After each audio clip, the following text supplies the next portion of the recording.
Nora Calloway's hands were shaking when she grabbed the stranger's arm. She didn't know his name. She didn't know his face. All she knew was what her 8-year-old daughter had whispered into her ear 30 seconds ago, her small voice trembling with the weight of something no child should ever carry. "Mama, those men by the water barrel. They put something in his coffee. I saw them do it. They said he won't make it to supper." Nora looked at the cup in the tall rancher's hand. She knocked it straight to the ground.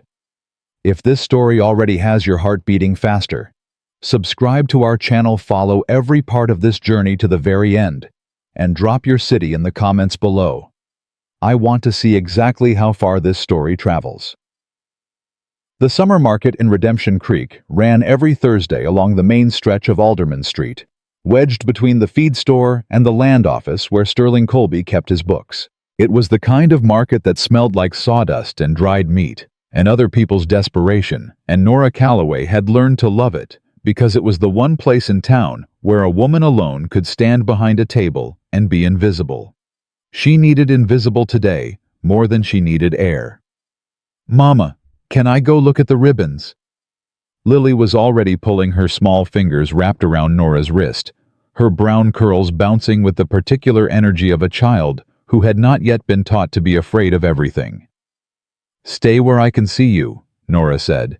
"That means 10 feet, Lily May, not 11. 11 is barely more than 10. It is exactly one more than 10, and the answer is no." Lily released her wrist with the theatrical sigh of someone who had inherited her mother's stubbornness and her father's gift for performance. Henry Calloway had been an extraordinary performer. 24 months in the ground, and Nora still found herself waiting for the curtain to fall and the real man to walk out from behind it. She pressed her knuckles against the edge of her display table and breathed through her nose.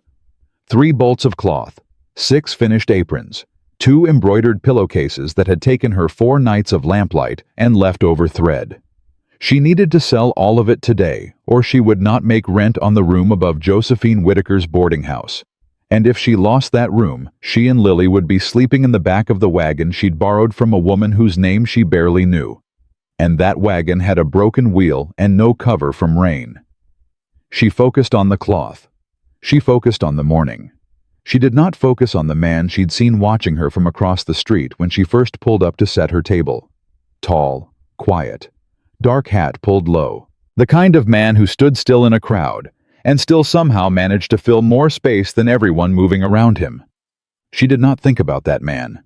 Josephine Whitaker appeared at her elbow like she always did, materialized from nothing, coffee in hand, expression carrying the particular calm of a woman who had survived things that would have killed someone with less spine. "You eat this morning?" Joe asked. "I had half a biscuit." "That's not eating. That's insulting a biscuit." Joe pressed a wrapped piece of cornbread into Nora's hand without making it a question. "Mr. Colby was asking about you last evening, after supper." Nora's jaw tightened. "What exactly did he want to know? Whether you were settling in?" Joe's voice was perfectly even.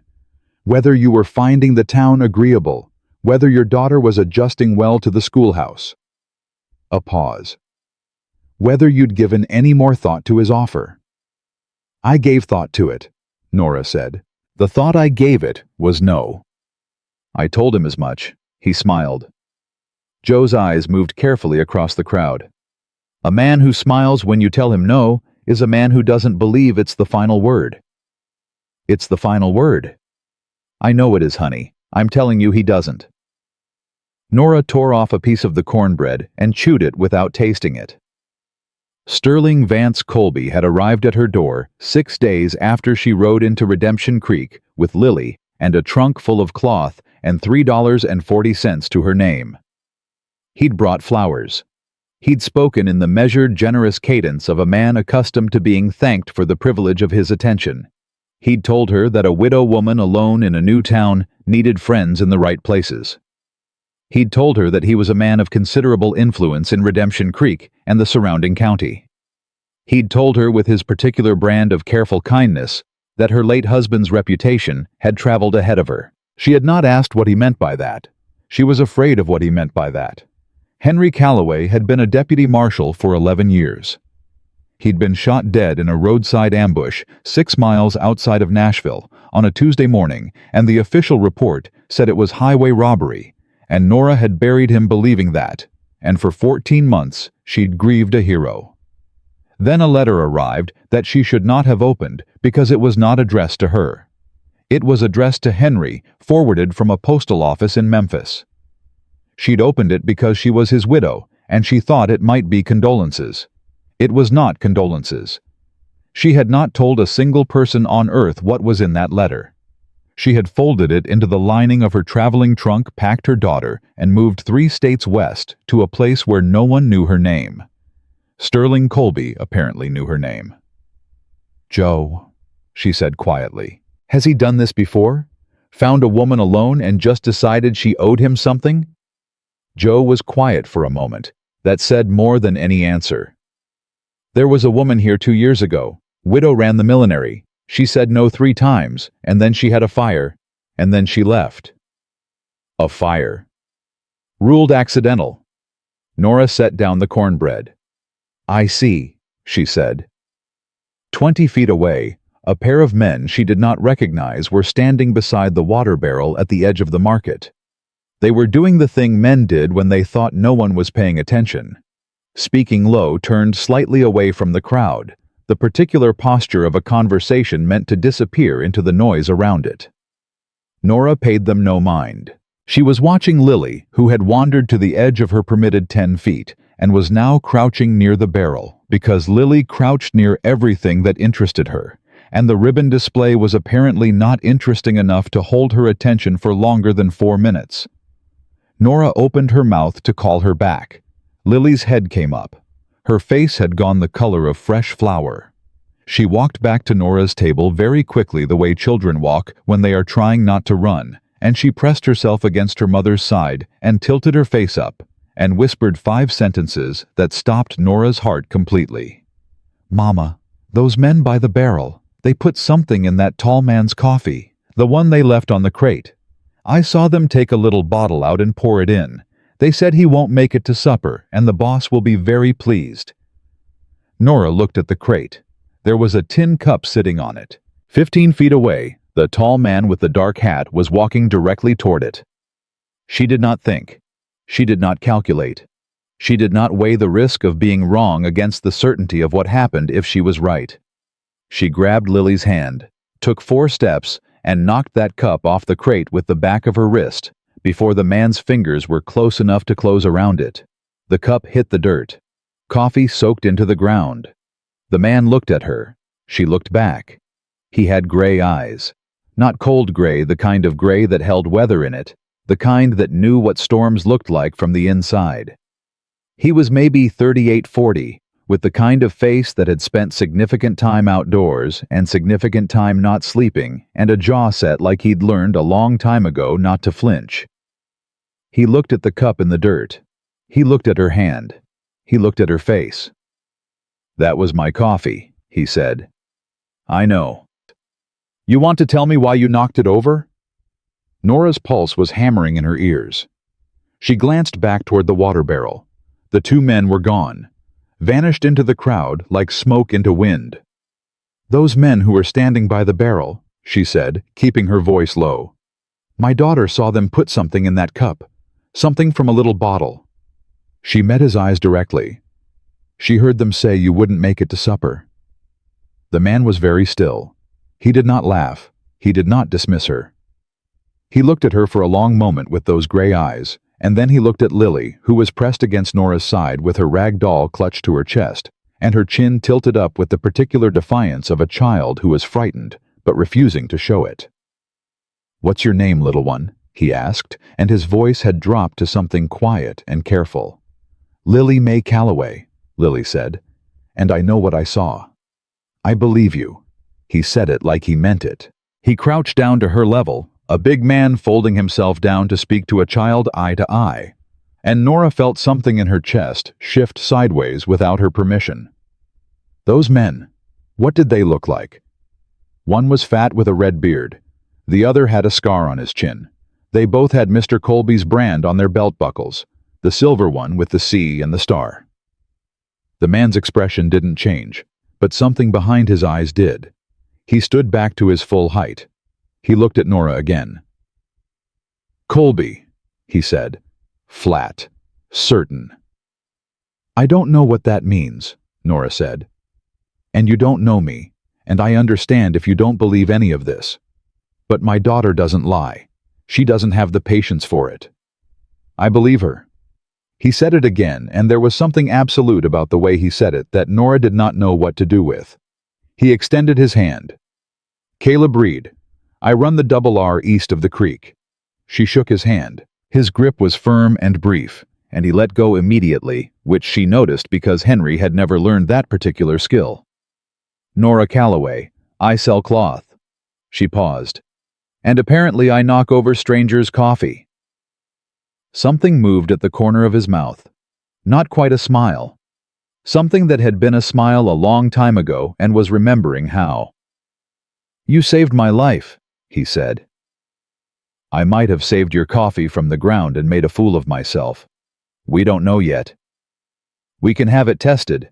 My foreman knows a man." He glanced toward the empty space where the two men had stood. "Right now, I need to ask you something." "All right." "How long have you been in Redemption Creek?" 3 weeks. "And Colby has already come to see you." It was not a question. She answered it anyway. "Twice," she said. "Once with flowers, and once without them." His jaw tightened. "What does he want from you?" "My answer is no, but he seems to believe that's a temporary condition." The gray eyes sharpened.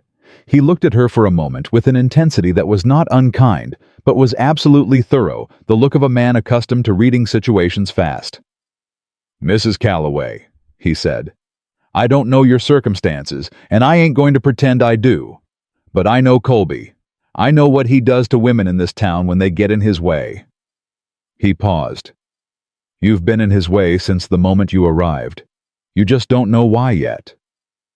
That's a disturbing thing to say to someone you met 40 seconds ago. "It's an honest thing. I prefer honest." Nora studied him. She had learned in the years since Henry to read men the way Lily read situations quietly, from a distance, collecting evidence before drawing conclusions. What she read in Caleb Reed was a man who was tired in a way that had nothing to do with sleep.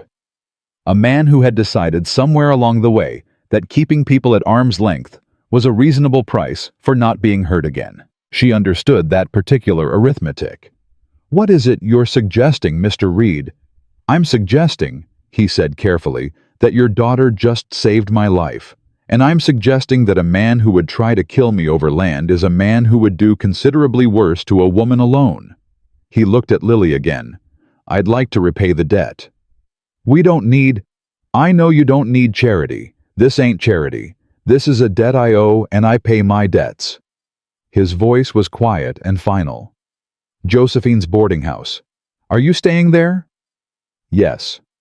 "Her rooms are safe enough for tonight, but I'd like to send someone to stand watch." "That is—" Nora stopped. The word unnecessary died before she could say it, because the image of the two men vanishing into the crowd was still very clear in her mind, and the phrase, "You won't make it to supper," was still sitting in her ears like a splinter. "That is a considerable offer from a stranger." "I reckon it is." "Why?" He looked at her for a long moment, and she had the sense that he was deciding how much truth to give her. When he spoke, it was less than she'd expected, and more than she'd thought a man like him would say. "Because I got a boy," he said. 6 years old. His mother's been dead 2 years. And if he were standing where your daughter is standing right now, if he'd done what she just did, I'd want someone to look out for him." He picked up his hat and set it back on his head. "Come to the R for supper tonight. Both of you. We can talk about what Colby's after and how to stop it." "I don't know you." "No, ma'am, you don't." He met her eyes directly. "But your daughter picked me anyway. And in my experience, children are a better judge of character than the rest of us." Nora looked down at Lily, who was looking up at Caleb Reed with the particular expression she wore when she had already decided something, and was waiting for the adults around her to catch up. "He seems okay, Mama," Lily said. "You've known him 4 minutes." "I knew about the bad men in 2. Nora closed her eyes briefly. When she opened them, Caleb Reed was waiting hat in hand with the patience of a man who had learned to wait. "Supper?"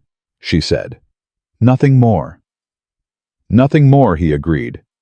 "And I want to know how you knew that Colby's name would matter. The moment I said it, you already knew." Something shifted in his expression. A door opening just a fraction, not wide enough to see through, but enough to know there was a room behind it. "Because Colby's been trying to take my land for 14 months, he said. "And 3 of my neighbors are dead who wouldn't sell." He paused. "I'll tell you all of it tonight. Bring your daughter, and whatever you need to feel safe." He tipped his hat. He walked back into the crowd. Nora stood at her table with her 3 bolts of cloth and her 6 aprons and her 2 embroidered pillowcases, and she watched him go. "Mama?" Lily said. "His hands are nice. Papa's hands were never nice." "Lily May, I'm just noticing." "I know you are." Nora smoothed her daughter's hair. "I know."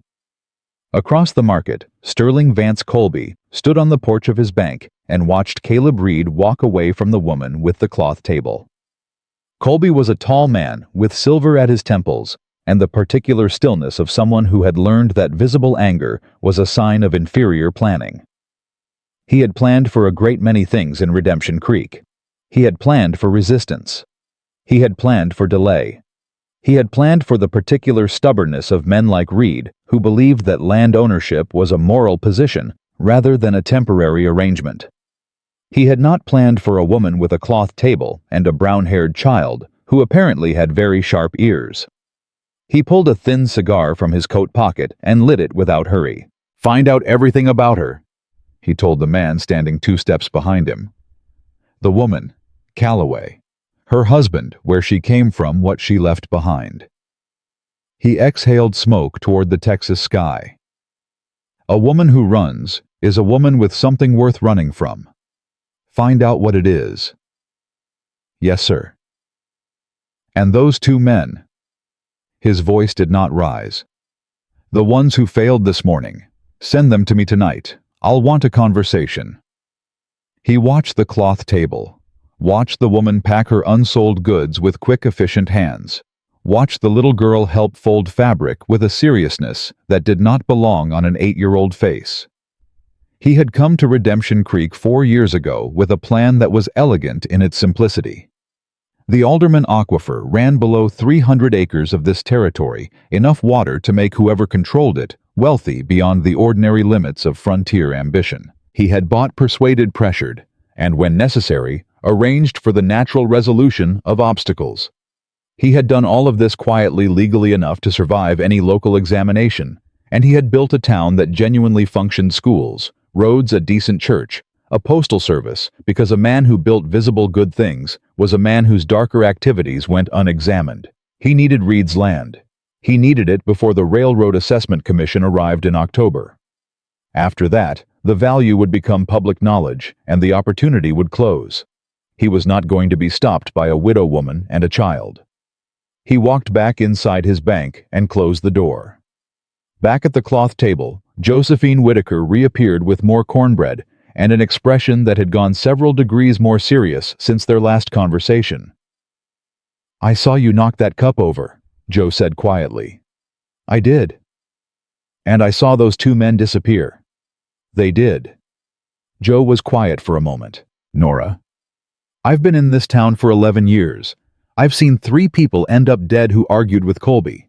I've seen 2 families lose their land to fires and 1 man lose a cattle herd to a sickness that arrived very conveniently the week before a payment was due." She folded her hands on the edge of the table. "I've stayed quiet because staying quiet kept me and my guests alive." "I understand that." "What I'm saying is that what just happened, Colby's going to know about it before the market closes, and when he finds out that child heard his men and you acted on it." Joe pressed her lips together. "I just need you to know that whatever comes next, you don't face it at my house. You understand? You come to me." Nora looked at the woman who had given her cornbread twice now without being asked. Thank you, Joe. Don't thank me. Eat your lunch. Joe glanced toward the end of the street where Caleb Reed had disappeared. He's a good man, Nora. One of the last ones this town has left. Whatever he offered you, take it. Nora began to repack her unsold cloth with precise, careful movements, the kind of movements that came from doing something physical, when your mind needed somewhere to put all its electricity. She thought about the letter in the lining of her trunk. She thought about Henry's name, and what it meant, and what it was attached to. She thought about Sterling Colby saying your husband's reputation traveled ahead of you, with that particular smile, and she thought about what it meant that a banker in a Texas town would know anything at all about a deputy marshal from Tennessee who had been dead for 2 years. She thought about Caleb Reed's gray eyes and the way he had crouched down to speak to Lily without being asked. She thought about Lily's voice. He seems okay, Mama. For 3 weeks, Lily had not said that about a single person in Redemption Creek. Nora Calloway loaded the last of her cloth into her arms, took her daughter's hand, and walked toward the boarding house. She had until supper to decide how much of the truth she was willing to carry into that ranch house alone. She had until supper to decide whether a man she had known for less than an hour was someone she could trust with any part of it. And she had until supper to figure out why Sterling Colby already knew her name before she'd told it to anyone, and what exactly that meant for how much time she had left. The afternoon sun was brutal, and the road was long, and Lily walked beside her without speaking, which meant Lily was thinking, which in Nora's experience was either very good or very bad, depending on what she was thinking about. Mama, Lily said finally. Yes. That little boy. The one Mr. Reed mentioned. The one whose mama died. What about him? Lily was quiet for another half block. I think he needs a friend, she said. Nora looked down at her daughter. I think, she said carefully, that we should get through supper first. That's not a no. No? Nora agreed. It is not a no. The wagon wheel at the end of the street had been fixed overnight, she noticed. Someone had nailed a new spoke in while she slept. She had not asked anyone to do it. She did not know who had. She thought about gray eyes and quiet voices, and a man who paid his debts. She held her daughter's hand tighter and kept walking because that was the only direction available to her now. Forward. Always forward. The wagon that came for them at 6 o'clock was driven by a man with a silver-streaked beard and the careful posture of someone who had learned to move through the world without taking up more space than necessary. He introduced himself as Walt Briggs, foreman of the Double R, and he helped Lily up onto the bench seat with the practiced gentleness of a man who had daughters of his own somewhere, or had once. Mr. Reed sends his regards, Walt said, and his apologies for not coming himself. He had a situation at the north fence. What kind of situation? Nora asked. Walt's eyes moved to Lily and then back to Nora. The kind that got resolved, he said. You'll want to ask him about it yourself. She did not push. She had learned in the months since Henry that the information people chose not to give you in the first breath was usually the most important kind, and pressing for it before you had earned the right to ask only made people careful around you. She wanted Caleb Reed to be careless around her. She wanted him talking. She needed to know what he knew about Colby. And she needed to know it before she decided how much of what she knew was safe to share. The Double R sat 3 miles east of town on land that announced itself. Before you reached it, good grass, good fence line, cattle visible in the distance, moving the way healthy cattle moved, unhurried and thick with summer weight.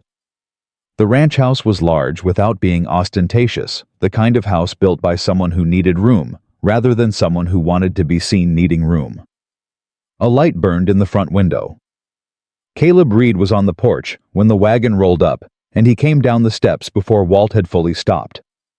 He offered his hand to Nora first, which she noted, and then he lifted Lily down from the bench, with the same ease he might lift a sack of feed, except that he set her down as though she were made of something considerably more valuable.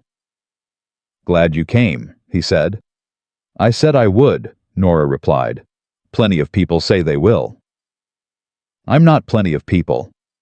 That almost smile appeared at the corner of his mouth again. He held the door open, and she walked through it with Lily's hand in hers, and the first thing she noticed was the smell of something cooking that was not cornbread and was considerably better than anything she had produced in the small wood stove in her boarding house room in 3 weeks. The second thing she noticed was the boy.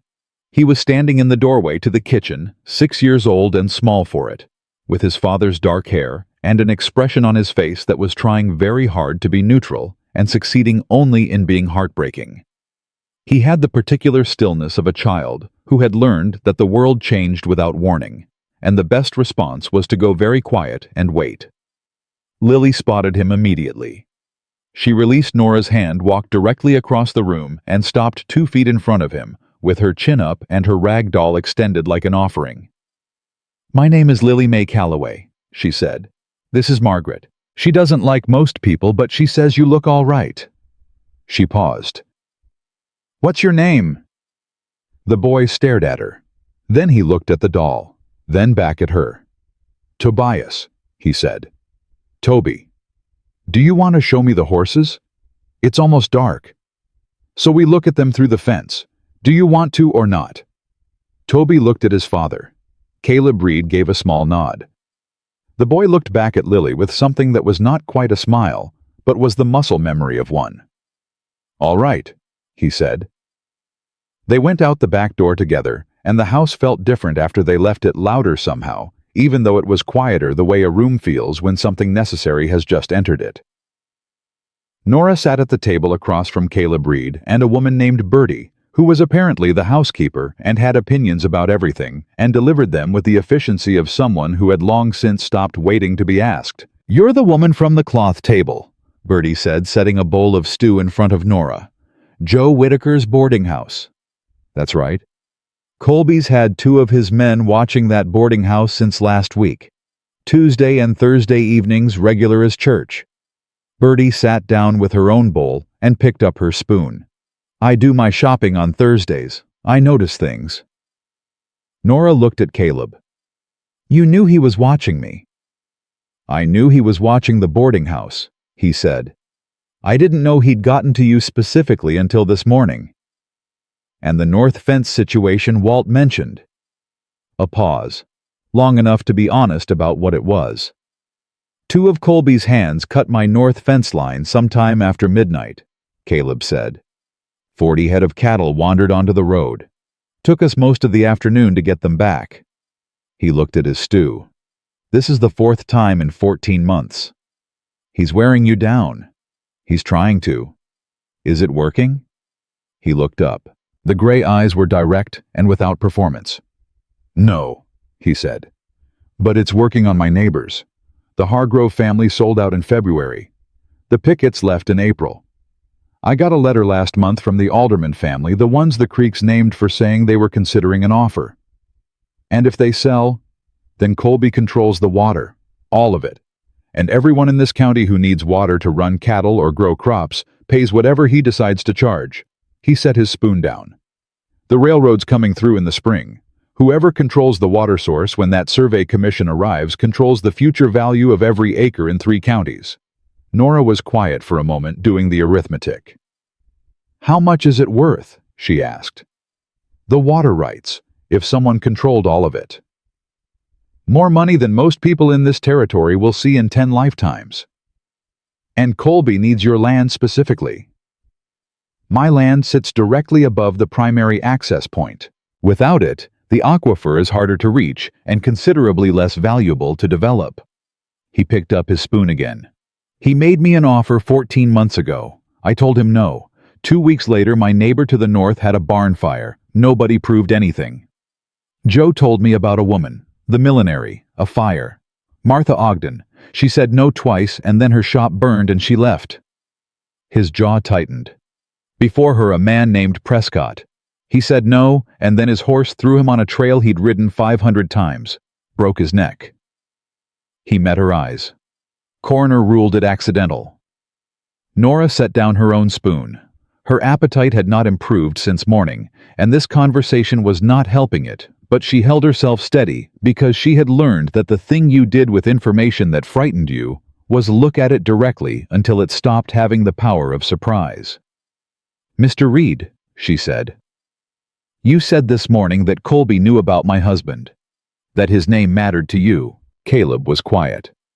"I need to know what you know," she said, "and I need you to tell me all of it, because I have a daughter sleeping within 50 yards of whatever is coming, and I cannot protect her from something I can only see half of." He looked at her for a long moment. Then he looked at Bertie, who had developed a sudden intense interest in her stew. "Henry Calloway was a deputy marshal out of the Tennessee Circuit," Caleb said. "About 2 years ago, there was a federal investigation into land fraud in 3 states: Texas, Tennessee, and Missouri. Someone in the marshal's office was feeding information to the men being investigated, names, dates, evidence. The investigation collapsed. 4 men who might have testified ended up dead." He paused. "The agent who ran that investigation was a man I knew from before I came to Texas. Old friend. He wrote to me 8 months ago. He told me that the informant inside the marshal's office had been identified. He told me the man's name." The room was absolutely silent. "Henry Calloway," Nora said. Her voice did not shake. She had had 14 months to practice saying it without shaking. Caleb Reed did not look away from her. "Yes. You knew before I told you my name this morning. I knew a Calloway widow was in Redemption Creek. I didn't know if it was connected. And now you do. And now I do." He leaned forward, his elbows on the table, his voice dropping. "Mrs. Calloway, Nora, I need to ask you something, and I need you to be honest with me, even if the honest answer is complicated. All right. Did you know about Henry, about what he was doing?" The question sat between them like a stone dropped into still water. She felt the rings of it moving outward, and understood that everything that came after this moment depended on what she said next and how she said it. She reached into the pocket of her dress and withdrew a folded piece of paper and set it on the table between them. "I found that 14 months ago," she said, 6 weeks after he died. It was addressed to him, forwarded from Memphis. Caleb looked at the paper but did not touch it. "What does it say?" "It's a payment confirmation. From a financial account in a bank I'd never heard of in a city I'd never been to, for an amount of money that Henry Calloway on a deputy marshal's salary had no business receiving." She kept her hands flat on the table. "And at the bottom in someone else's handwriting, not Henry's, there's a name. S.V. Colby. And a note that says final payment upon completion of the creek access documentation."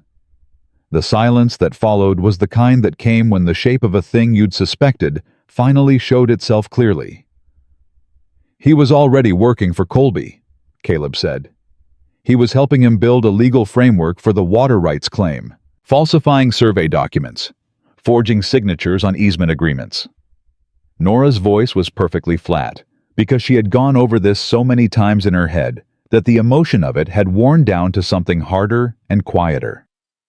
When the federal investigation got close, Henry started feeding them information about the other men to protect Colby. When it wasn't enough, Colby had the 4 witnesses killed. She paused. "I believe Henry knew about those deaths. I believe he was going to try to pull out of the arrangement, and I believe Colby had him killed before he could." Caleb sat back. "The ambush," he said. "Highway robbery." "Was not highway robbery." She picked up the letter and put it back in her pocket. "I came here because I didn't know where else to go. I came here because I had $3 and a daughter and a secret that could get us both killed, and I needed somewhere far enough away from Tennessee that I could figure out what to do with it." She looked at him steadily. "I didn't know Colby was here. I swear to you, I did not know." "I believe you." "Why?" "Because if you'd known, you'd have gone anywhere else on earth." She let out a breath that she'd been holding since she sat down. "Colby knows you're here now," Caleb said, "and he'll figure out who you are, if he hasn't already." He stood up and walked to the window and stood there looking out at the darkness, where his son and her daughter were somewhere near the fence line, talking about horses or dolls or whatever children talked about when the world had been unkind to them, and they found each other anyway. That letter in your pocket is federal evidence in a murder case. It's also the reason you're in danger. I know. We need to get it to the right people. I tried that once, she said. I wrote to the Federal Circuit Office in Nashville 4 months after Henry died. I told them I had evidence regarding the collapsed investigation. She looked at her hands.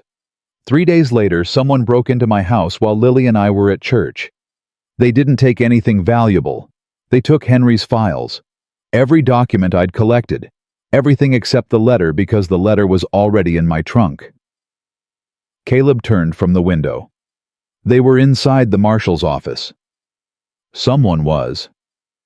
Then we can't use official channels, not local ones. He came back to the table and sat down, and there was something different in his posture now. A decision made, a direction chosen. I told you I ran investigations before I came to Texas, in San Francisco. Private work mostly, but I still have contacts. Men outside the government who have reasons of their own to want Colby's operation exposed. He looked at her. I've been building a case against him for 14 months. Land records, witness statements, financial transactions I've had traced through back channels. I'm missing the federal connection, the proof that ties him to the original investigation and the deaths. He paused. I think you just walked through my door carrying it. Nora looked at him for a long moment. You've been planning to take him down, she said. I've been trying to survive long enough to do it properly. And now I've got a reason to move faster. Something shifted in his expression, not softness exactly, but the thing that lived just beneath it. Your daughter saved my life this morning. I don't take that lightly. She's 8 years old. She shouldn't be in the middle of any of this. No, she shouldn't. His voice was quiet and certain. Which is exactly why we need to end it. Outside, a small burst of laughter carried through the night air.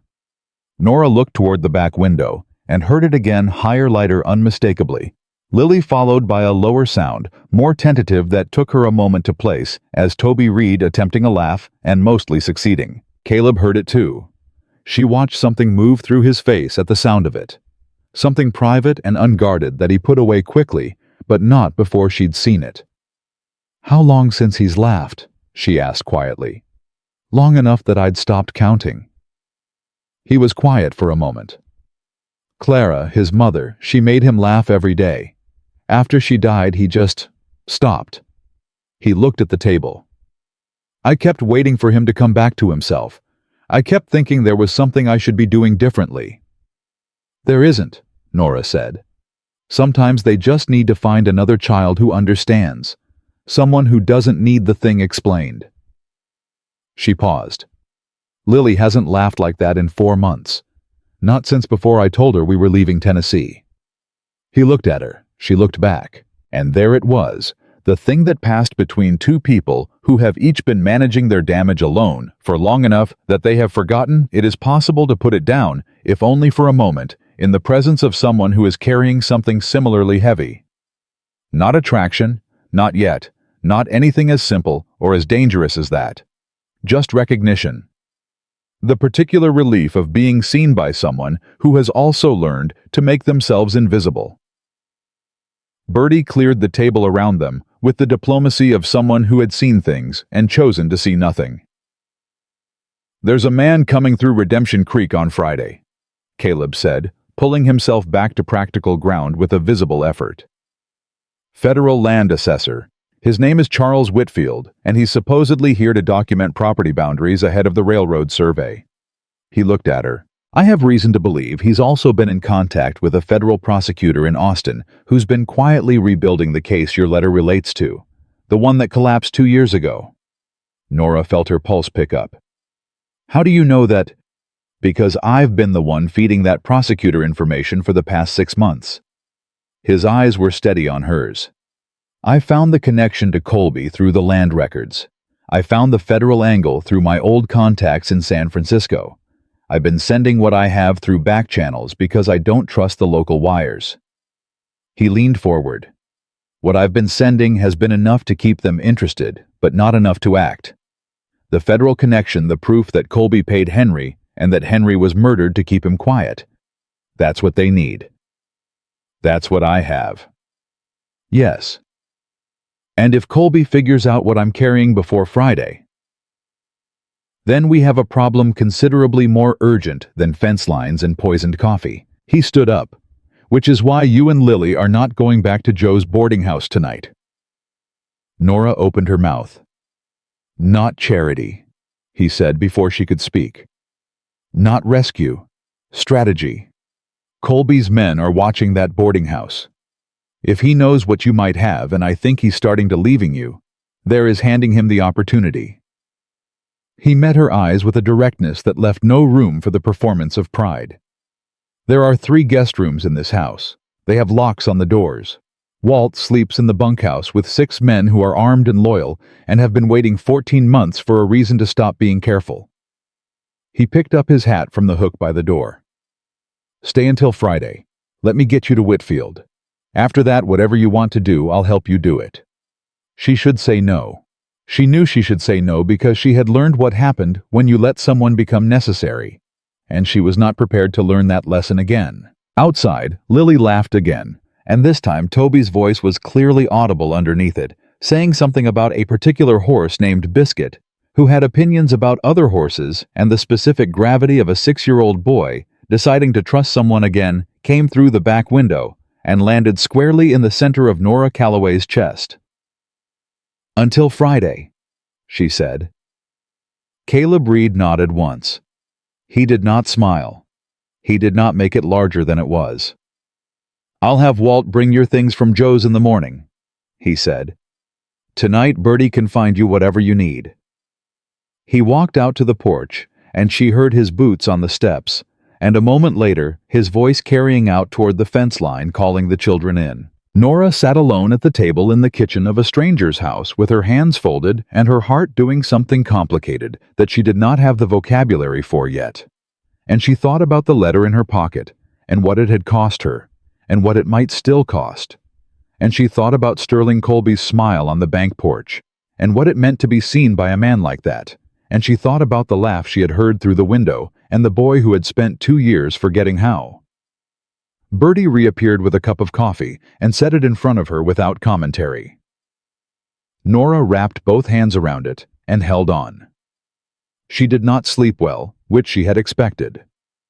What she had not expected was the particular quality of the sleeplessness, not the sharp adrenaline-edged wakefulness of fear, but something slower and more complicated, the kind that came from lying in a room that felt safe and not quite knowing what to do with that feeling. The guest room had a lock as promised. She had used it.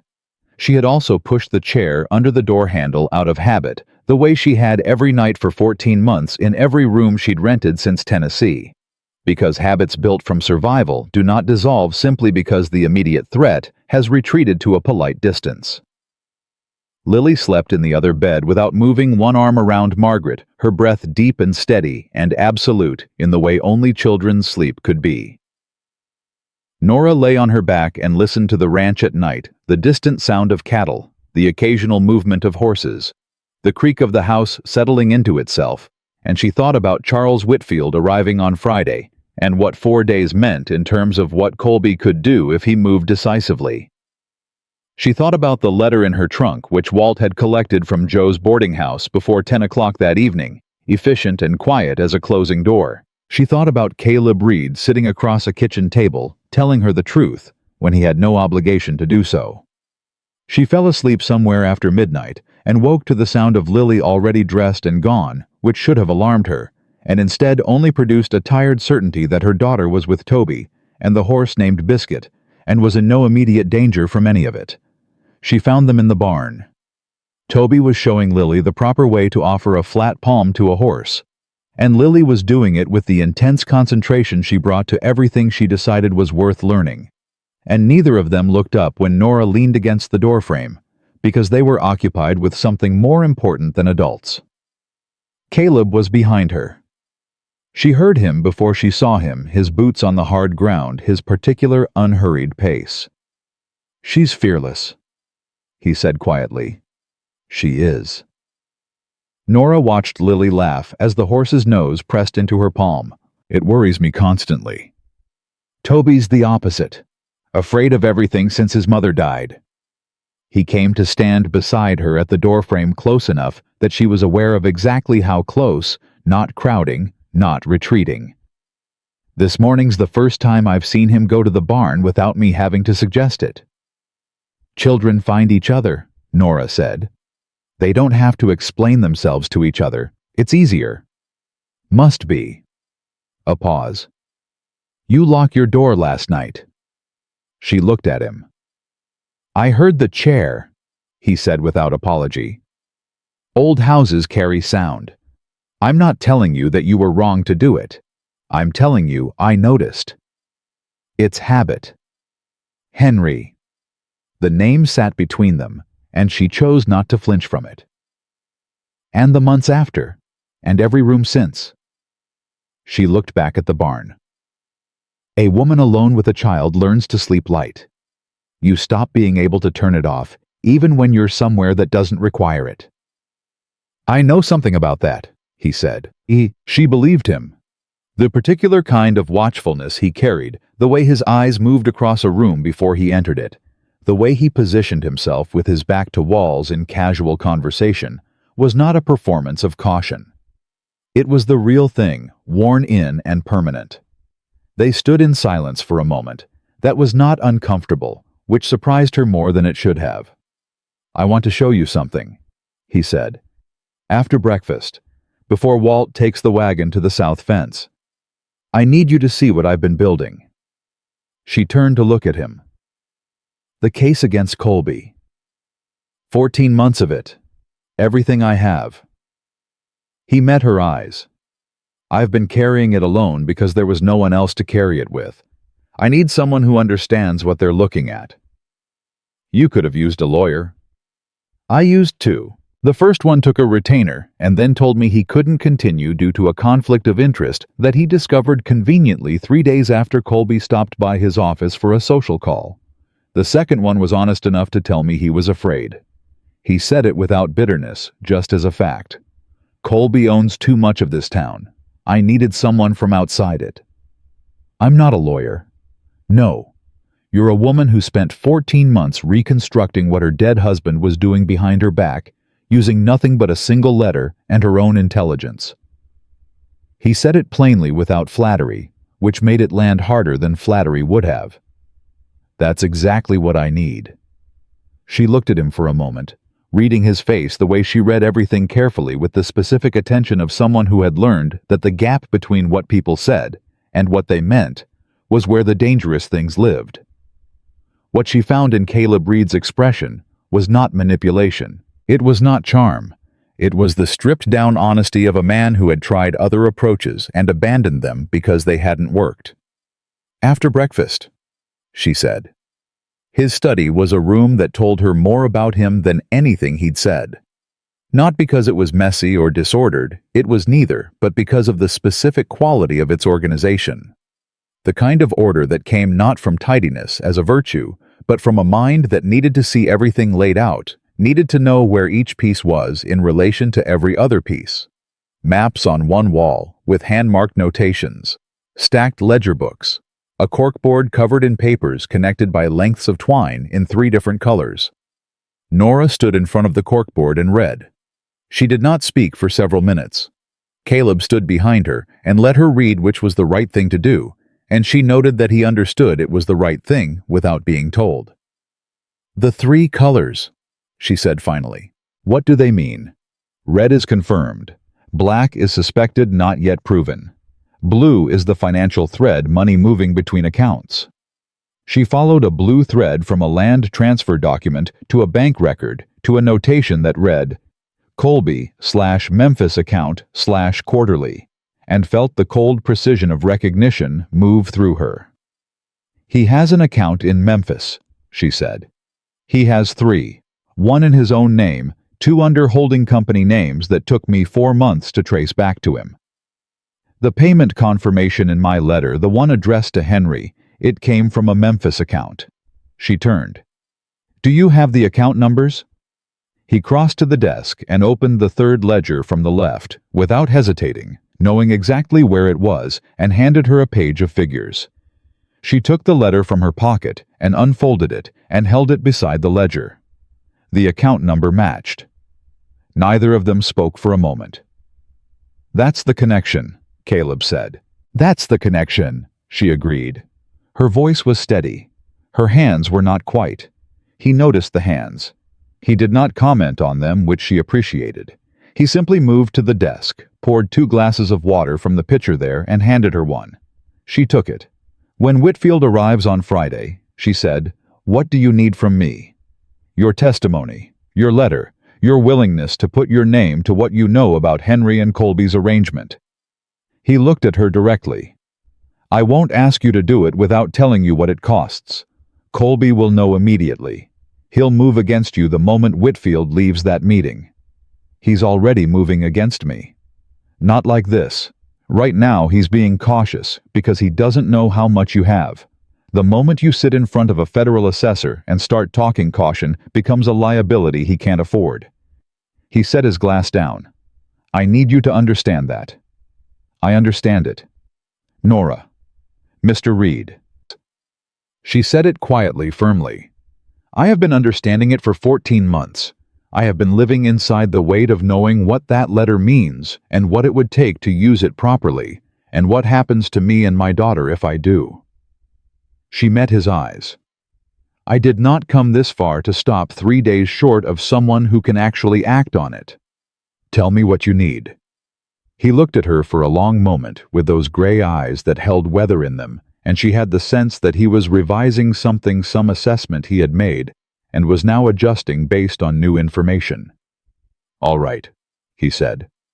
The morning passed in work that felt for the first time in over a year, like it was pointed in a direction rather than simply filling time.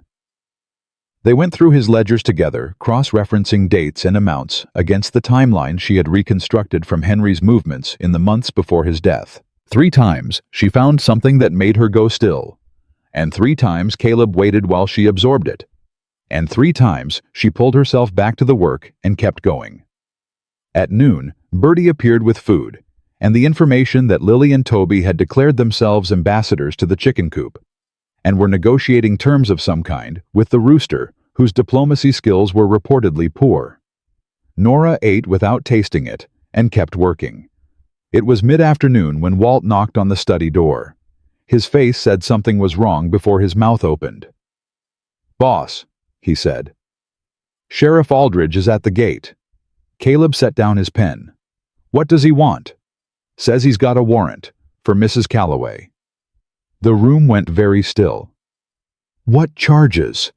Caleb's voice had dropped to something quiet that was more dangerous than loud would have been. "Theft of property." Walt's jaw was tight. "Says she took documents belonging to the estate of Henry Calloway, which estate is apparently being claimed by a creditor.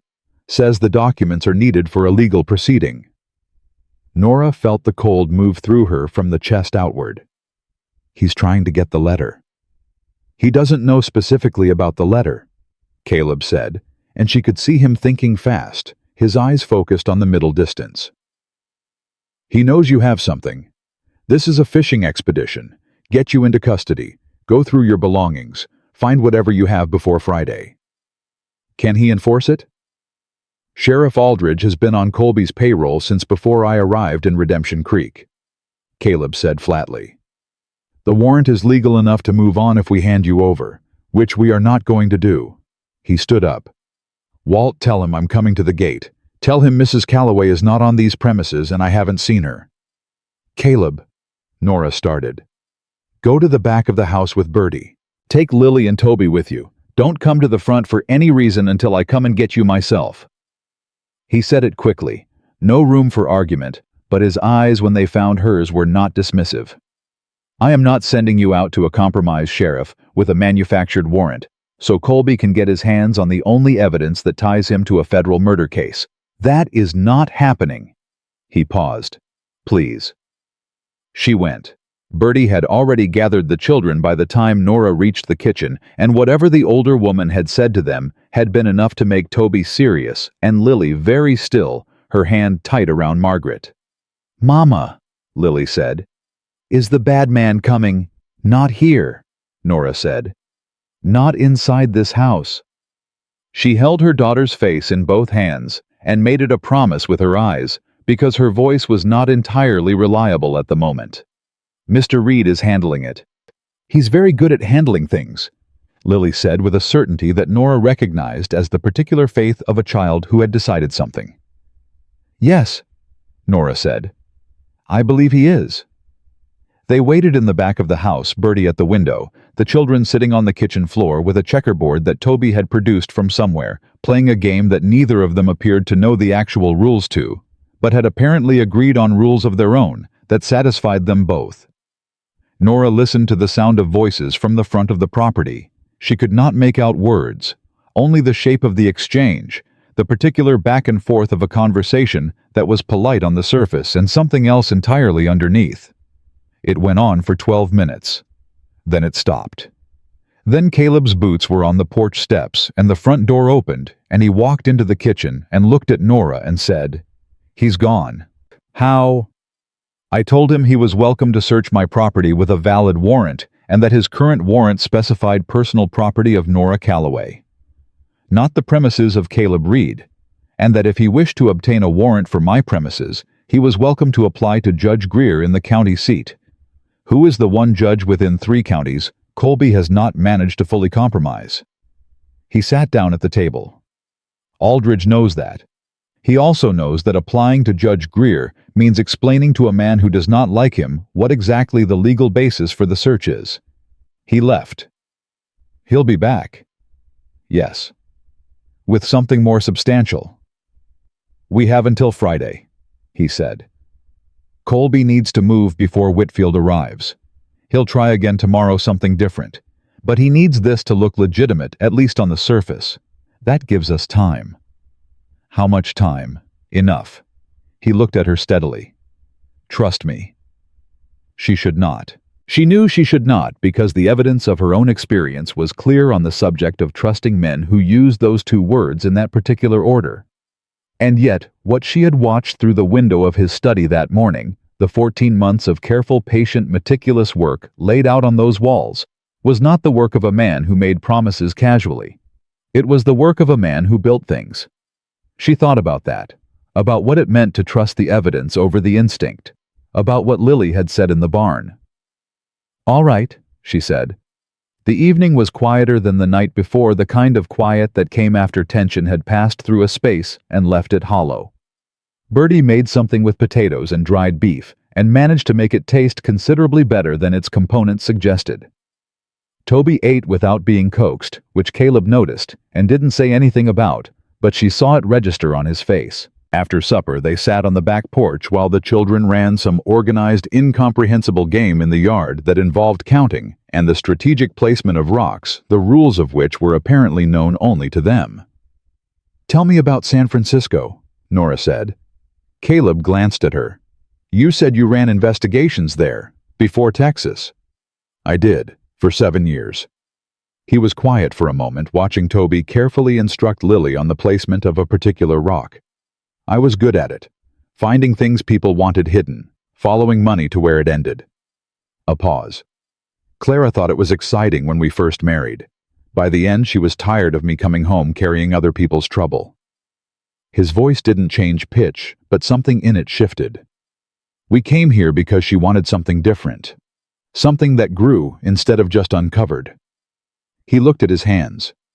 "She got 3 years of it before the fever." "I'm sorry." She loved this land. She loved watching things come up from the ground that she'd put there herself. He was quiet. "I keep the garden she started. Bertie maintains it mostly, but I keep it." Nora looked at the far edge of the yard where she could make out the dark shape of something planted in careful rows. "Henry never wanted something that grew," she said. It came out before she decided to say it, which surprised her. "He wanted things that moved, Money, reputation, influence. Things that could be leveraged. She paused. I thought for a long time that I simply hadn't understood him, that there was a version of the man I'd married that I'd missed somehow. The letter made me understand that I hadn't missed it. It wasn't there. That's a hard thing to come to terms with. It's harder to tell your daughter, she said, that her father was not who she believed he was, that the story she has of him, the good parts, and there were some those parts were real, but they existed alongside something she cannot be told about yet, because she is 8 years old, and 8-year-olds need to be able to carry what they're given. Caleb looked at her. You haven't told her, he said.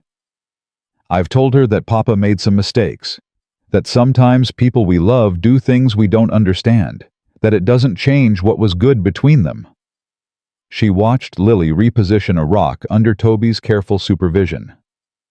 Someday I'll tell her the rest, when she's old enough to hold it without it breaking something that can't be repaired. You're a good mother, he said. I'm a mother who is trying, she said. Most days that's the same thing. The stars were coming out over the Texas sky, the particular vast darkness of open land at night, and the children's voices carried in the cooling air. And somewhere on the north fence line, one of Walt's men was riding watch, because Colby's people had cut that line 4 times and would not be done with cutting it. And Nora Calloway sat on the porch of a stranger's house, holding a secret that could get her killed, and felt underneath all of it. Something she had not felt in 14 months. Not safe. She was not so far removed from good sense as to call it safe. But not alone. That was the thing. That was the specific thing she had not been prepared for, because she had been alone for so long that she had restructured herself around it, had made her solitude functional and load-bearing, and the quiet discovery that it could be otherwise, that 2 people sitting on a porch in the dark could be a different kind of structure entirely, was more unsettling than any warrant Aldridge had delivered to the front gate. We should go over the testimony tomorrow, Caleb said. What you'll say to Whitfield. The order of it, what to lead with, how to present the letter. Yes, she said. Tomorrow. They sat a while longer without speaking, and the silence was the comfortable kind, which was its own kind of warning, because comfortable silences, with a man you had known for 36 hours, were not something a woman with Nora's history should be finding natural. She found it natural anyway. Inside, Bertie called the children in for washing up, and Lily came across the yard at speed, and then slowed deliberately to a walk the moment she thought Nora could see her, which meant she had been running, which she was not supposed to do after dark, on unfamiliar ground which Nora was going to address in approximately 30 seconds. But for this moment, she watched her daughter's face in the lamplight from the open door, flushed and bright and fully entirely present, in the way children were, when they had spent a whole afternoon being exactly themselves, and she allowed herself the specific relief of it. Lily stopped at the porch steps and looked at Caleb and then at her mother. Toby says his papa used to tell him that the stars over this ranch are different from the stars everywhere else, she said. Is that true? Caleb looked up at the sky. What do you think? Lily looked up too very seriously, as though the question deserved a real answer. I think maybe he was right, she said. They look closer here. She went inside. Caleb said nothing for a moment. Then quietly, in a voice that was not performing anything for anyone, She's remarkable. She is, Nora said. She always has been. She stood up from the porch chair and gathered herself, because if she sat here any longer, she was going to say something that the morning would make her regret, and she and Caleb Reed still had 4 days of danger ahead of them before anything else was relevant. Good night, Mr. Reed. Good night, Mrs. Calloway. She went inside and locked the door and did not push the chair under the handle. It was a small thing. She noted it anyway. Wednesday came in hard. Nora knew it before she was fully awake, the way you knew weather before it arrived. Something in the quality of the silence, the particular tension that had settled into the house overnight, like a change in air pressure. She was dressed and downstairs before Bertie had the coffee made, and Caleb was already in the study with Walt. both of them standing over the desk with expressions that said the night had not been uneventful. "What happened?" she said. It was not a question. Caleb looked up. "Sit down." "Tell me standing." Walt looked at Caleb. Caleb looked at Nora. "Someone tried to get into Joe's boarding house last night," he said. "After midnight. Joe heard them on the back stairs and fired a warning shot through the ceiling. They ran." He paused. "They were looking for your room, the room you're not in anymore." Nora held very still. "Is Joe all right?" "Shaken. Not hurt." His voice was controlled in the way that meant he was controlling it deliberately. "She sent word this morning through Reverend Chase. Said to tell you she's fine, and she wants you to know that she is done being quiet." "What does that mean?" "It means Joe Whitaker has apparently decided that 14 months of watching this town get eaten alive by Sterling Colby is exactly 14 months too many, and that last night was the last thing she was willing to absorb without doing something about it." He looked almost like he might smile. "She's been collecting information of her own.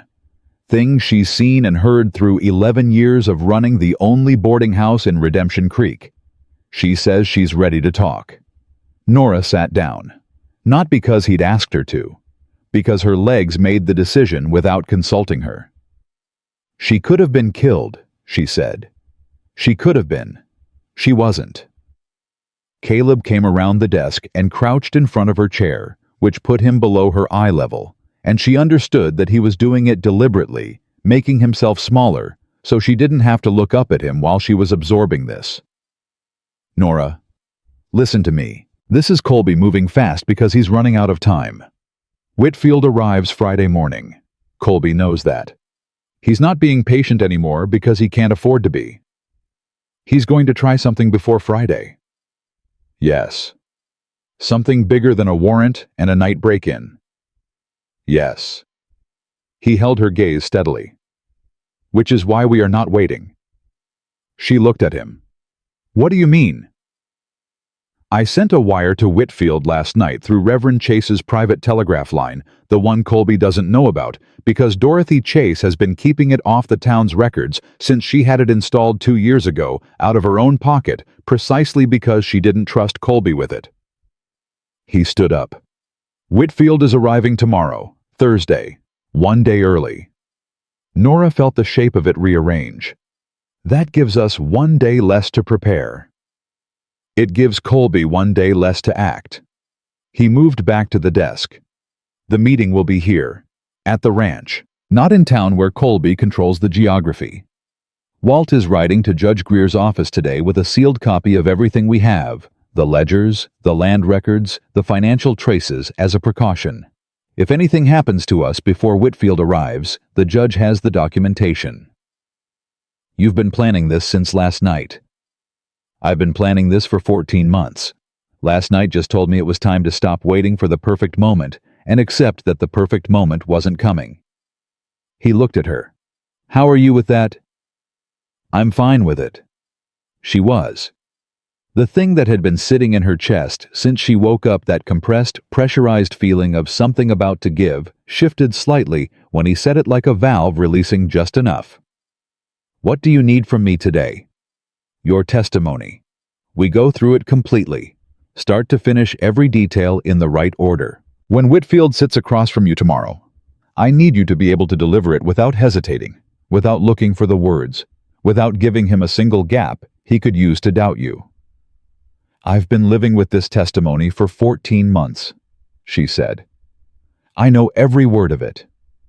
"I know you do. I want to hear it anyway. Sometimes the version you carry in your head is different from the version that comes out when someone's watching you say it."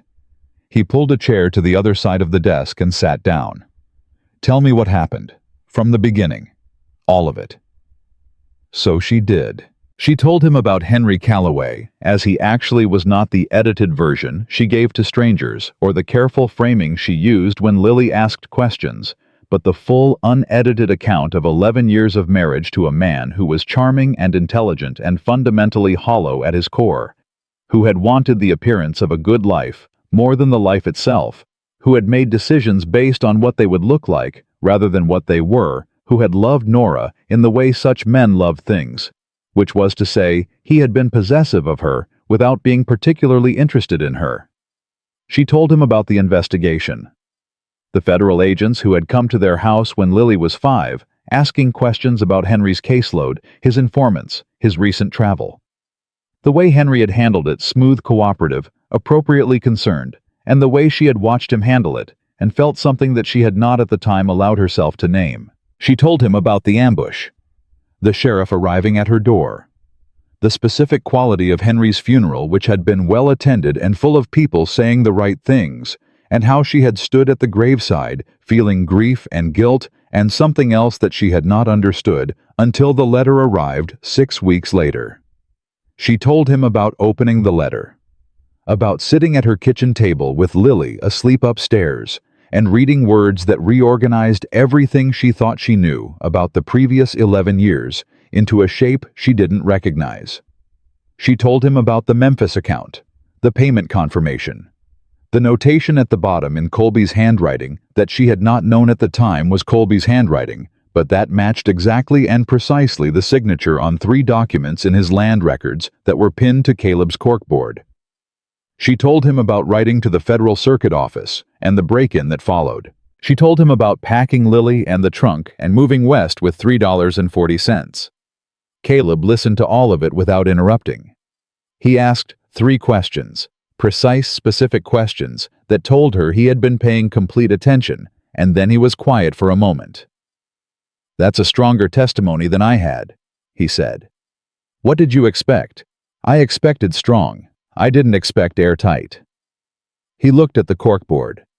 The signature match on the Memphis notation. "Can you demonstrate that to Whitfield?" "Show him the notation beside the land record signatures." Side by side, yes. The handwriting is distinctive. He uses a particular way of forming the letter C with a downward hook. It appears on every document with his name on it. Good. He made a note. Whitfield is going to push back on the ambush. He'll want proof that it wasn't highway robbery. The proof is in the timing. Henry was killed 8 days after one of the 4 witnesses died the last one. The ambush happened precisely when Colby no longer needed Henry alive, and had reason to fear that Henry might decide his own survival required him to talk. She said it flatly without flinching, because she had said it to herself so many times in the dark that it no longer had the power to wound her in the fresh way it once had. A man who spent 11 years reading criminal motivation will understand that argument. Whitfield spent 20 years as a federal prosecutor before moving to assessment work, Caleb said. He'll understand it. They worked through the morning and into the early afternoon, building the testimony into something with structure and sequence, anticipating objections, and preparing responses, organizing the documents in the order they would need to be presented. It was the kind of work that required a certain quality of attention, focused, disciplined, leaving no room for the emotional weight of what they were handling, and Nora found that she was grateful for it, because it gave the weight of the thing somewhere to go. At 2 in the afternoon, Lily appeared in the study doorway, with Toby behind her and the combined expression of 2 children who had been patient for approximately as long as their patience allowed. "We found something," Lily said. Caleb looked up. "What kind of something?" "The kind you write down." Lily reached into her pocket and produced a folded piece of paper that had been folded and unfolded enough times to be soft at the creases. Toby found it. In the old barn, behind the loose board in the south corner. Toby looked at his feet, then at his father. "I go there sometimes," he said quietly. "Mama used to take me there when she needed to think. I didn't tell you because—" He stopped. "Because it was yours," Caleb said. His voice was very gentle. "That's all right, son. What did you find?" Toby pointed at the paper in Lily's hand. Caleb crossed to Lily and took the paper and unfolded it carefully. Nora watched his face as he read. She watched the moment when what he was reading changed his expression, not dramatically, but in the way that a face changed when something slotted into place that had been missing. He handed it to Nora without speaking. It was a letter, Handwritten, the ink faded, but legible, dated 14 months ago. Addressed to Clara Reed. Nora read it. It was from a woman named Margaret Alderman, the Alderman family, the ones Caleb had mentioned, the ones the creek was named for, who were considering Colby's offer. The letter was short and frightened, and written in the hand of someone who had been frightened for a long time. It said that Sterling Colby had come to see her, that he had shown her documents she didn't understand, but that her husband's lawyer said were legitimate. That he had told her if she did not sign the transfer within 30 days, he could not be responsible for what might happen to the water supply on her property. That she was writing to Clara Reed because Clara had been her friend for 20 years, and she did not know who else to trust. It said, "He mentioned your husband by name, Clara. He said Caleb Reed would understand soon enough what it meant to be in the way of progress. I don't know what he meant by it, but it frightened me more than anything else he said."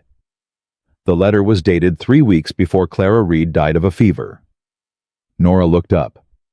Caleb was standing very still by the window. "She never told you," Nora said. "She never told me." His voice was even, carefully even. "She must have found it and kept it because she didn't know what to do with it, and then she got sick and—" He stopped. "Caleb, I'm all right. You don't have to be all right about this." He turned from the window, and his face was composed and controlled, and underneath the composure was something that had been sitting in the dark for 2 years, waiting for the context that would explain it. "The fever wasn't convenient," he said. "I never thought it was. But the timing of it—" "Don't," Nora said. "Don't go where that leads. Not without evidence. You don't have evidence, and going where that leads without evidence will break you in ways that won't help anyone." She said it firmly, the way she would have said it to herself in the dark at 2 in the morning, when her own mind tried to pull her down into the unverifiable territory of what if. "What you have is her letter. What you have is proof that Colby threatened this family by name 14 months ago, and that someone Margaret Alderman trusted received that information." She held up the paper. "This goes to Whitfield with everything else." He looked at her for a long moment. "You're right," he said. His voice was rough at the edges, but it was steady. "I know." She set the letter carefully on the desk beside the others. "Toby." She looked at the boy who was standing in the doorway watching his father with the particular alertness of a child who monitored adults for signs of distress. "You did a good thing finding this. A very good thing." Toby looked at his father. Something passed between them, the specific wordless exchange of a father and son who had learned to read each other in the absence of words, and Caleb crossed to the boy and put his hand on the small shoulder. "Thank you, son," he said. Toby leaned into his father's side slightly. Just slightly. It was enough. The afternoon was barely an hour old when Walt came in at speed from the front gate, and the speed was all the warning Nora needed to be on her feet before he finished opening the door. "Boss," Walt said. "Riders, 6 of them Colby's men, coming up the main road. Aldridge with them." "No, that's what worries me." Caleb moved without hesitating. "Get the children to Bertie. Back of the house, same as yesterday." He was already crossing to the gun cabinet on the wall. "Walt, get Henderson and Price to the east gate. Nobody gets past the fence without us seeing them. How long?" 10 minutes, maybe less." Nora caught Lily's hand and met Caleb's eyes across the room. "Don't be a hero," she said. It came out harder than she intended, and she meant every word of it. "I'm not planning on it." He held her gaze for a moment that was too brief and not brief enough. "Take the letter. Keep it on you." She took it. She went. Bertie had the children in the back room before Nora finished explaining, and the older woman's hands were steady in a way that said she had been through bad days before and had outlasted them. Lily pressed against Nora's side and did not ask questions, which meant she was reading the room and had correctly assessed that this was not a moment for questions.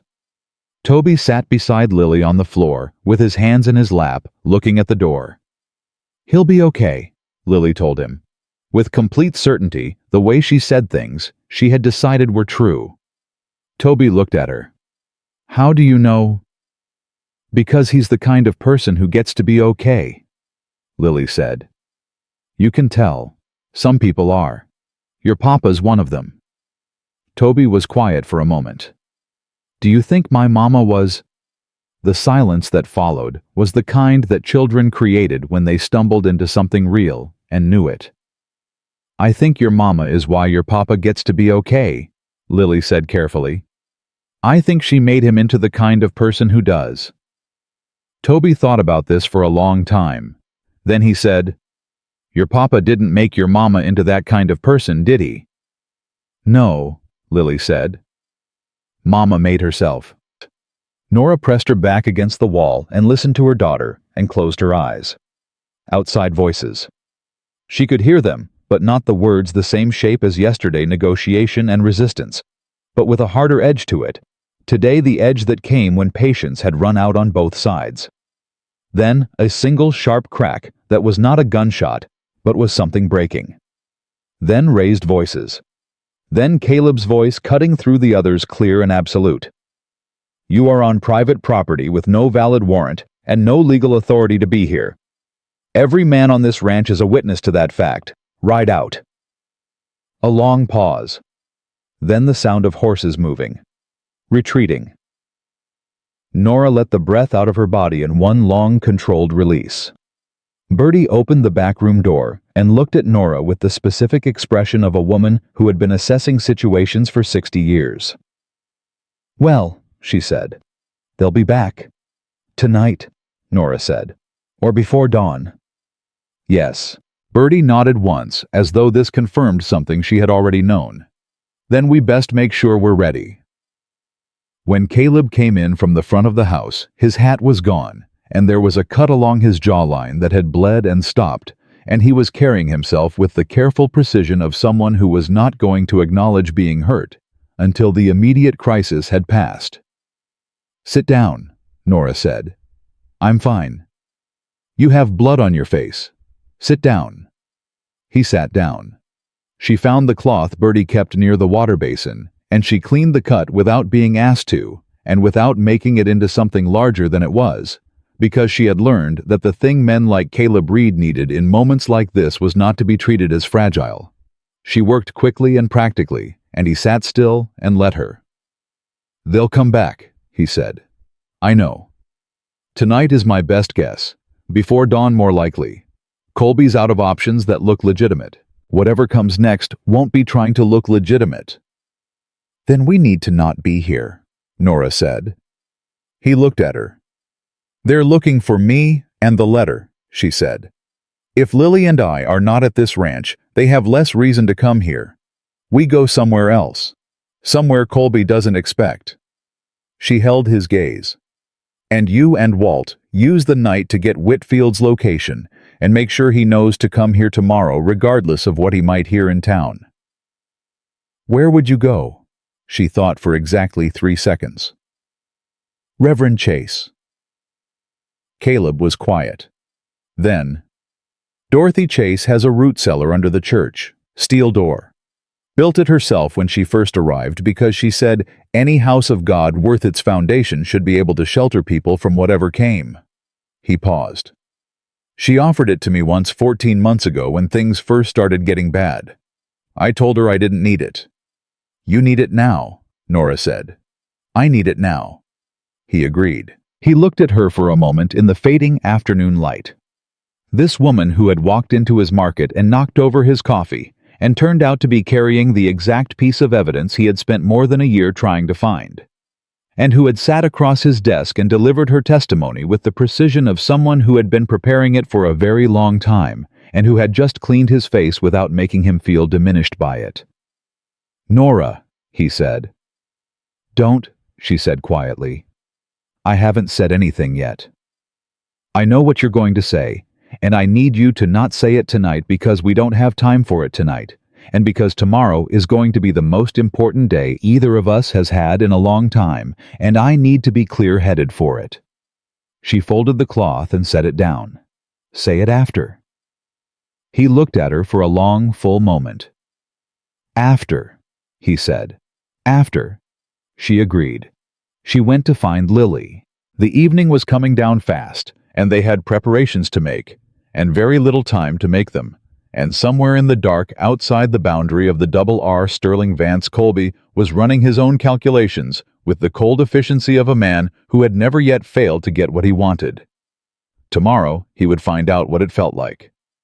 The root cellar beneath Redemption Creek's only church smelled like earth and old wood, and the particular stillness of a place that had absorbed a great deal of human fear without being diminished by it. Reverend Dorothy Chase had built it with her own hands, and the help of 2 men she'd paid in meals and scripture, and she had built it the way she built everything to last, to hold, to shelter whatever needed sheltering without asking too many questions about why. She asked no questions now. She simply opened the steel door, handed Nora a lantern, looked at Lily with the specific warmth of a woman who had been looking at frightened children with warmth for 30 years, and said, "There's a quilt on the shelf and cornbread in the tin. The door locks from inside. Nobody knows this room is here except me and God. And God isn't talking to Sterling Colby." Then she went back upstairs, and they heard her moving through the church above them. The ordinary sounds of a woman going about her evening, and those ordinary sounds were the most reassuring thing Nora had heard all day. Lily ate cornbread and fell asleep on the quilt. Inside 20 minutes, one arm around Margaret, her breathing deep and immediate, the way it always was, this gift her daughter had of being able to sleep through the end of the world as long as she had done everything she could do that day and knew her mother was close. Nora did not sleep. She sat with her back against the cool earthen wall, and the lantern turned low, and the letter in her pocket, and she went through the testimony one more time, silently. Every word in order, every connection between documents mapped in her mind, like roads she had walked until she knew them in the dark. She thought about Caleb. She thought about what he had been about to say at the table, and what she had told him to save for after, and she thought about whether after was a thing that would actually arrive, or whether it was the kind of thing you promised yourself to keep yourself moving forward. Then she heard something. Above her. Not Reverend Chase's measured footsteps. Something heavier and less certain moving through the church in the careful way of people trying not to be heard. More than one person. Nora blew out the lantern. She put her hand over Lily's mouth before she was fully awake and felt her daughter go from sleep to alert in 2 seconds flat without making a sound, because Lily Mae Calloway had been trained by 14 months of a life that required it. "Quiet," Nora breathed against her daughter's ear. "Don't move." Above them, a voice. Male, unfamiliar. "Chase. We know she came here. We saw the wagon." Reverend Chase's voice unrattled as stone. "I don't know who you mean." "The Calloway woman. And the child." "Young man, I have held this congregation through drought and flood and 2 outbreaks of cholera. I have buried more people than you have years. I am not afraid of you, and I suggest very strongly that you remember where you are standing before you say another word in that tone." A pause. "We're going to search the church. You are going to do no such thing without a warrant, and if you take one more step in this direction, I will ring that bell loud enough to wake every soul in this town, and you can explain to all of them what business you have desecrating a house of worship at 10 o'clock at night." Another pause, shorter this time. "Try me." Silence. Then, retreating footsteps. Then the sound of the church door closing. Nora held Lily against her chest and did not move for 5 full minutes. Then, Reverend Chase's knock came on the cellar door, 3 slow, 3 fast. The pattern she'd told them, and Nora opened it. Dorothy Chase descended 2 steps and looked at them both in the lamplight she carried, and her expression was the particular calm of a woman who had just faced something unpleasant and filed it away under things to deal with later. "They're gone," she said. "For now. But they'll watch the street." She looked at Nora. "Is there someone who can get word to Caleb Reed tonight?" "Walt Briggs," Nora said, "if he's not already." 3 knocks at the church's side door interrupted her. Fast, then slow, then fast again. Dorothy Chase went up, and when she came back down, she had Walt Briggs behind her, hat in hand, breathing like he'd been riding hard. "Boss sent me," Walt said. "Whitfield's here. Arrived an hour ago, came in on the late stage, didn't want to wait for morning." He looked at Nora. "He wants to meet tonight, at the ranch. Boss says he can bring enough men to get you there safe, but he needs to know you're willing to move." Nora looked at Lily. Lily was already standing up. Margaret under her arm, chin lifted. "I'm ready, Mama." Nora looked at Walt. "Tell Mr. Reed we're coming." The ride to the Double R was the longest 3 miles of Nora Calloway's life, not because anything happened, but because of the specific quality of waiting for something to happen while it didn't. Walt had 4 men with him, and they surrounded the wagon in a formation that was practical and said everything about how seriously they were taking the night. The road was dark and the sky was enormous, and Lily sat pressed against Nora's side and did not speak until they turned through the ranch gate and the lights of the house came into view. "Mama," she said. "Is it almost over?" "Yes, baby," Nora said. "I believe it is." Caleb met them at the door. He looked at Nora first, a fast, complete assessment that moved from her face to her hands, to Lily, and back to her face, and whatever he found appeared to satisfy him. "You're all right," he said. "We're all right. They came to the church." "I know." Dorothy sent word. His jaw tightened. "Whitfield is in the study. He's seen the corkboard. He has questions." "Good," Nora said. "So do I." Charles Whitfield was a compact man in his late 50s, with the kind of face that gave nothing away. The professional blankness of someone who had spent decades listening to people tell him things and had learned that visible reaction influenced testimony. He had the corkboard behind him and Caleb's ledgers open on the desk, and the expression of a man who had been briefed and was now reconsidering the scope of what he'd been sent to do. He stood when Nora entered. It was a small thing, and she noted it. "Mrs. Calloway," he said, "I understand you've had a difficult few days." "I've had a difficult 14 months, she said. "The last few days have been the first ones where I felt like they might amount to something." She sat down across from him. "What do you need from me?" He asked her for the testimony. She gave it to him, all of it in order without hesitation. Every connection made explicit. Every document placed in front of him at precisely the moment she referenced it. She watched his professional blankness shift degree by careful degree into something that was not blankness anymore. She watched him pick up the letter and read it, and set it down and pick it up again. She watched him compare the Memphis account number in Caleb's ledger to the confirmation in the letter, and she watched the moment he saw that they matched.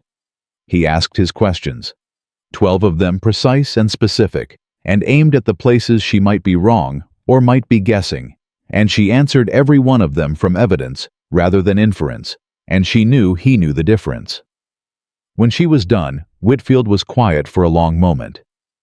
"The signature match on the Colby notation," he said. "You said you could demonstrate it."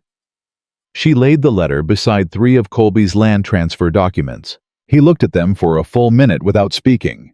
Then he looked at Caleb. "The witness in the barn. The letter from Margaret Alderman." Caleb produced it. Whitfield read it. He set it down, folded his hands on the desk, and looked at the wall for a moment in the way of a man reorganizing his understanding of a situation. "What I was sent here to do," he said finally, "was document property boundaries for the Railroad Survey Commission and flag any irregularities in land title records." He paused. "What I am looking at is evidence of federal fraud conspiracy and the facilitated murder of a United States Deputy Marshal." He looked at Nora. "This is considerably outside the scope of my original assignment." "Yes," she said. "I have authority to act on it anyway. The prosecutor in Austin who has been rebuilding the original investigation, I have been in contact with him for 3 months. He has been waiting for exactly this." Whitfield stood up. I need to send a wire tonight. Reverend Chase's line, Caleb said. It's secure. Whitfield nodded once decisively. In the morning, I'll need sworn affidavits. Both of you, and the Whitaker woman if she's willing, and anyone else who can put their name to what they've seen. He picked up the letter and held it carefully. This stays with me tonight. Nora looked at the letter in his hands, the thing she had carried for 14 months through Tennessee, and across 3 states, and into a cellar beneath a church in a Texas town she had never planned to stop in, and felt the weight of it leave her in a way that was nothing like she had expected. Not relief exactly, something quieter and more complete than relief. The particular feeling of a thing that has been carried for so long that you have forgotten it is separate from you finally being set down. Take it, she said. Whitfield left with Walt to ride to the church, and the study was suddenly very quiet. Caleb looked at Nora across the desk. After, he said.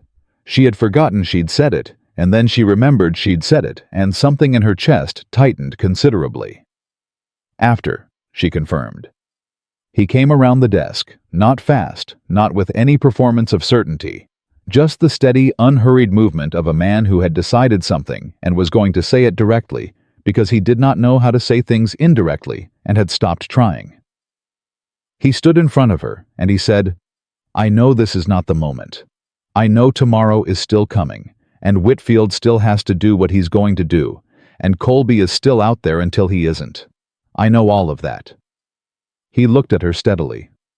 I also know that I have been alone in this house for 2 years telling myself it was enough. And I know that the last 4 days have been the first 4 days in 2 years, where I woke up in the morning with something in front of me that mattered beyond survival. He paused. That's you. That's you and that impossible daughter of yours. And I am not a man who finds the words for things easily, but I am telling you this now because I have learned very specifically that waiting for the right moment is how you end up having said nothing. Nora looked at him for a long, steady moment. Caleb, she said, I spent 11 years married to a man who said beautiful things effortlessly. I learned that ease with words was not the same thing as truth in them. She stood up from the chair, which put her closer to him, close enough that she had to look up to meet his eyes. You are the least effortless man I have ever met. Everything you say sounds like it cost you something. I find that I trust it considerably more than I would trust anything that came easy. He looked at her in that thorough way he had, the way that wasn't performance and wasn't flattery, just honest attention. I'm not asking you for anything tonight, he said. I just needed you to know. I know, she said. I needed you to know that I know. Something settled in his expression. The particular settling of something that had been held at tension for a long time, releasing into its proper shape. Tomorrow, he said. Tomorrow, she agreed. She went to find Lily, who had fallen asleep in Toby's armchair with Toby asleep on the floor beside it, both of them gone under completely the way children could be when they had used everything they had and the world had temporarily stopped requiring more from them. Nora stood in the doorway and looked at her daughter's face, and felt the full weight of 14 months move through her and out the other side. Morning came silver and cool, the particular clear-aired calm of a Texas dawn before the heat arrived, and with it, everything that had been building for 14 months began to move with the decisive momentum of something that has waited long enough. Whitfield's wires had gone out before midnight. By 6 in the morning, 3 federal deputies had ridden in from the county seat, men who answered to Judge Greer and nobody else. By 7, Joe Whitaker had arrived at the ranch with her own handwritten account of 11 years of witnessed events, 43 pages in her careful, clear handwriting, covering every suspicious transaction, every disappearance, every moment she had seen and recorded and kept silent about, until silence became something she could no longer afford. By 8, the affidavits were being taken. Nora sat across from one of Whitfield's deputies and said every word of her testimony again, clean and in order, and without wavering, and she signed her name to it in the large, clear handwriting she had developed as a girl when her schoolteacher told her that a woman who signed her name as though she meant it was a woman, people would believe. She meant it. Caleb's affidavit took 30 minutes. Joe's took nearly an hour. Margaret Alderman arrived at 9 o'clock, small and white-haired and frightened and absolutely determined, and she sat down and told Whitfield everything Colby had said to her 14 months ago. Every word of it, and her hands shook, but her voice did not. At 10:15, Sterling Vance Colby was in his bank office reviewing correspondence when Whitfield walked in with 2 federal deputies and a warrant signed by Judge Greer and read him the charges. Nora was not there for that. She heard about it afterward from Walt, who had been watching from across the street, and reported that Colby had gone very still and very pale, and had said nothing at all, which Walt found more satisfying than if he had said something, because silence in a man like that meant he had finally run his calculations and found the number coming out wrong. What Nora was doing at 10:15 was standing in the yard of the Double R with Lily and Toby, who were engaged in some negotiation involving the rooster they had apparently imported from the chicken coop for the purpose of demonstrating its diplomatic shortcomings to anyone who would pay attention, and the rooster was performing his role with characteristic conviction. Caleb came across the yard and stood beside her and watched the children and the rooster for a moment without speaking. "It's done," he said. She let the words land, felt them settle. "All of it?" she asked. "Whitfield has everything. The Austin prosecutor has been notified. Colby will go to the territorial capital for trial, and the federal charges will follow him there." He paused. "Sheriff Aldridge resigned an hour ago. Apparently he decided not to wait and be asked." He looked at her sideways. "Judge Greer has already appointed Frank Anders interim sheriff, pending a proper election." "Frank Anders," she said. "The deputy." "The one who wasn't bought?" "Yes." Something moved at the corner of his mouth. Turns out there were more people in this town who weren't bought than Colby believed. He made the mistake of thinking that people who stayed quiet were people who agreed with him. "Quiet isn't agreement," Nora said. "It's usually just fear. And fear," he said, "runs out eventually." Lily shrieked with laughter as the rooster made a decisive statement about the negotiation and departed with considerable dignity in the direction of the fence. Toby watched it go and then looked at Lily and said something that made her laugh again harder, the full-body laugh of a child who had set something down. Caleb watched his son. Nora watched him watch his son, and she saw the specific quality of what moved across his face. Not simple happiness, because happiness was too light a word for what a man felt when he heard his child laugh after 2 years of near silence. It was something heavier and more permanent than happiness. It was the weight of a future reasserting itself. "He's going to be all right," she said quietly. "Yes," Caleb said. "I believe he is." He looked at her. She looked back. There were things still to navigate. She knew that clearly, and did not pretend otherwise. The legal proceedings that would require her testimony again, the question of where she and Lily would go when the immediate crisis was resolved, the slow and non-linear work of building something new from the material of what had survived. She was not naive about any of it. She was 34 years old, and she had been doing hard things for long enough to know that resolution was not the same thing as simplicity. But she was also standing in the yard of a ranch that grew things in the company of a man who had spent 14 months fighting for his land. Not because of what it was worth, but because of what Clara had loved about it, and her daughter was laughing beside a boy who had remembered how. And the letter that had been a stone around her neck for 14 months was now in the hands of someone with the authority to use it. And Caleb Reed was looking at her the way men looked at things they intended to take care of. "I have a question," Lily announced, appearing between them, with the rooster negotiation apparently concluded to everyone's satisfaction. She was looking at Caleb with her chin up and the expression of someone who had given this considerable thought. "All right," he said. "If we stayed," she said. "Not forever yet, but for a while everything gets sorted out." She glanced at Toby, who had come to stand slightly behind her shoulder. "Is there room?" Caleb looked at Lily for a moment, then at Toby, then at Nora. Nora looked at him and did not say no. He crouched down to Lily's level the same way he had in the market 3 days ago, and he said, "There has been room in this house for a long time. It's been waiting for the right people to fill it." Lily considered this seriously. "Margaret says she approves," she said. "She's very selective." "I'm honored," he said gravely. Lily looked at Toby. Toby looked at Lily. Some communication passed between them that required no words, and apparently settled something they had been negotiating privately for 3 days, because they both nodded once in unison with the coordinated certainty of two children who have already made a decision and are simply allowing the adults to catch up. Then they went back to the horses.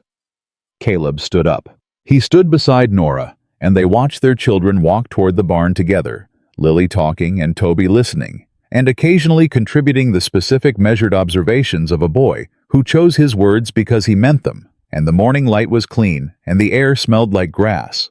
And somewhere down the road toward Redemption Creek, a new interim sheriff was beginning the work of rebuilding something that had been slowly dismantled for 4 years. "For a while," Caleb said. His voice was quiet and carried nothing performative in it, no pressure, no expectation. Just the plain shape of what he meant. "For a while," Nora said.